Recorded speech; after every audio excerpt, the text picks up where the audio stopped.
వర్ధిల్లాలి అఖిల భారత రైతు కూలీ సంఘం, వర్ధిల్లాలి అఖిల భారత రైతు కూలీ సంఘం, అఖిల భారత రైతు కూలీ సంఘం రైతాంగ పోరాటాలు విజయవంతం చేయండి. 11వ తారీఖు నాడు జరిగే 23వ తారీఖు నాడు జరిగే జిల్లా మహాసభను మే 23న జరిగే అఖిల భారత రైతు కూలీ సంఘం మహాసభను, ఈ సంఘం 11వ జిల్లా మహాసభను విజయవంతం చేయండి.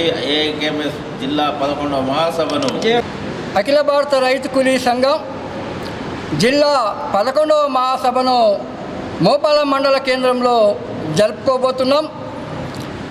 ఈ మహాసభలో ఈ జిల్లాలో గత 3 సంవత్సరాలుగా 2023 ఏప్రిల్ 2వ తారీఖు నాడు జరిగినటువంటి జిల్లా జనరల్ కౌన్సిల్ నుంచి సంఘం చేసినటువంటి అనేక ఉద్యమ పోరాటాలను చర్చించుకొని రేపు రాబోయే రోజుల్లో భవిష్యత్తులో రైతాంగ పోరాటాలని తీవ్రతరం చేయడానికి ఈ మహాసభలో సుదీర్ఘమైన చర్చలు జరుగుతాయి.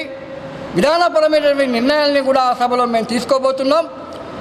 అందుకని ఇలా ఆనాడు ఏదైతే 23వ తారీఖు నాడు జరిగేటువంటి జిల్లా మహాసభకు ఈ జిల్లా స్థాయిలో ఉన్నటువంటి రైతులు, రైతు కూలీలు పెద్ద ఎత్తున హాజరు కావాలని చెప్పేసి వారందరినీ కూడా మేము కోరుతూ ఉన్నాం. ఈ జిల్లాలో సుదీర్ఘమైనటువంటి రైతాంగ పోరాటాలు ఇప్పటికే నిర్వహించాం. 21 ప్యాకేజు పనులు ఏవైతే ఉన్నాయో మంచిపై దాదాపు గడ్కోర్ సెగ్మెంట్కు 7 మండలాలలో 77 గ్రామాల నుంచి 84,000 ఎకరాలకు సాగునీరు అంచేటువంటి పథకాన్ని ఇలా ప్రభుత్వం నాంచుతుంది. దానికి తగిన నిధులు కేటాయించట్లేదు.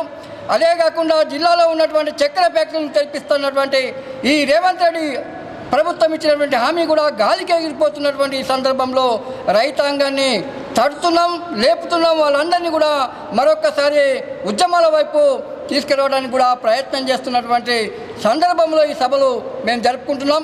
తెలంగాణ నేల అంతా కూడా ఇలా విత్తనానికి అనుకూలమైనటువంటి నేల అనేది శాస్త్రజ్ఞులు చెప్పారు. గత ప్రభుత్వం ఈ తెలంగాణ ప్రాంతాన్ని విత్తన భాండాగారంగా చేస్తున్నటువంటి మాట కూడా అది కాలేదు.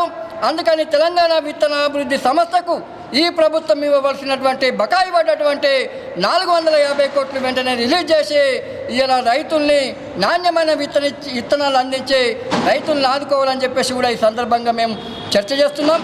ఈ రకమైనటువంటి రైతాంగ సమస్యల మీద ఆ సభలో చర్చలు జరిపి భవిష్యత్తు ప్రణాళికలు రూపొందించుకొని రైతాంగ ఉద్యమాల్ని మరింత తీవ్రం చేయడానికి ఈ మహాసభ తోడ్పడుతుందని, అందుకు రైతులు, రైతు కూలీలు అధిక సంఖ్యలో ఆ సభకు హాజరై విజయవంతం చేయాల్సిందిగా వారందరినీ కోరుతా ఉన్నాం.